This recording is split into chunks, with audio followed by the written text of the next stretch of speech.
kategórii 1600 je to v tomto športe veľmi silné zastúpenie a veľmi silné vozidlá. Doporučujem pozrieť, takže poďme na to. Jednotka, Marek Valok, 30, Marek Vandák, 10, Jaro Adamík, 6, Dalibor Šišulák, 8, Jozef Čech, 81, Mirek Vareš, 179, Pavol Čobrda.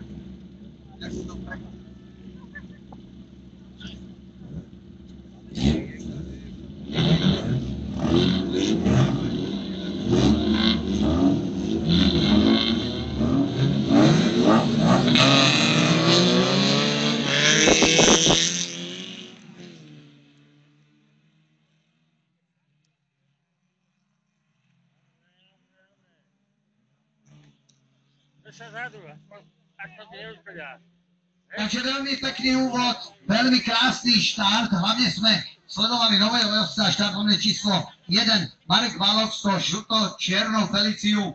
Veľmi pekne odštartoval rýchly voz, ale náš starý známy dobrý lišiak, Marek Vandák s štartovné číslo 30, ten už je na čele.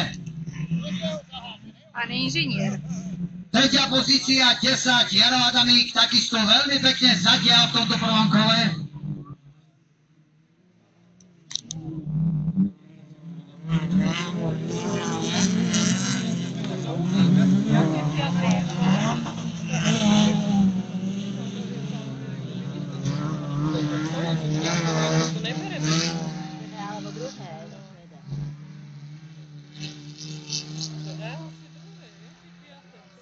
Dúfam, že dneska neprehodia na strechu. Nebo nič, už to má oné odskúšané, takže...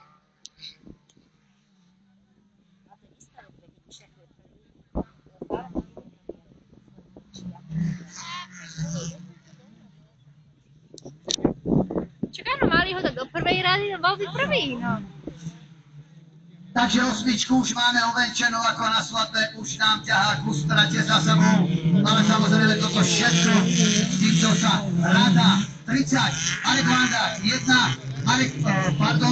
Martin Valok, osmička, Jožko Čech, 10, Jaro Adamík, tam Jaro padol o jedno miesto, 81, Mirek Vareš, 6, Dalibor Šišulák a 179 Pálko Čobrda, ktorý neúnavne tlačí na Dalibora Šišuláka, takže uvidíme, či sa poradie zmení, alebo ako to bude. Takže tu stále 30 Marek Vandák a za ním hneď s jednotkou Marek Valok.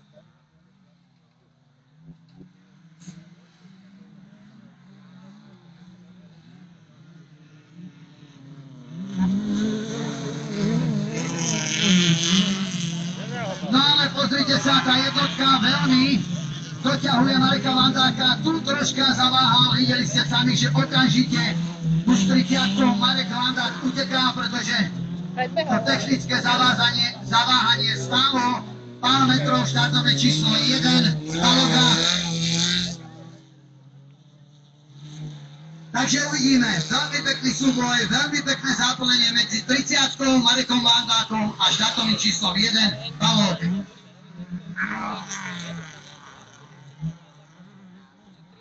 Takže už vidím cieľového rozhodcu, ktorý vlajku berie do rúk, to znamená končí rozjazd kubatúry 1600, kde si prvenstvo vyjazdil s 30 inžinier Marek Vandák.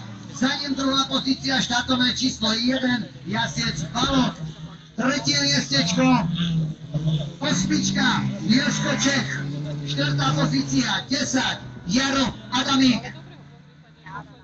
Na nového jazdca Jaro je veľmi šikovný vodič. Ďalšia pozícia, 81, Mirek Vareš.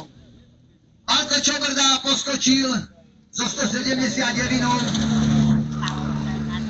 na 6. miesto a peloton, alebo tú sedmicu nám uzatvára štartové číslo 6, Dalibor Šišulák.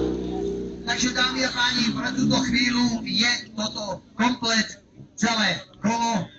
Takže vyhlasujeme maličkú prestávočku na občerstvenie.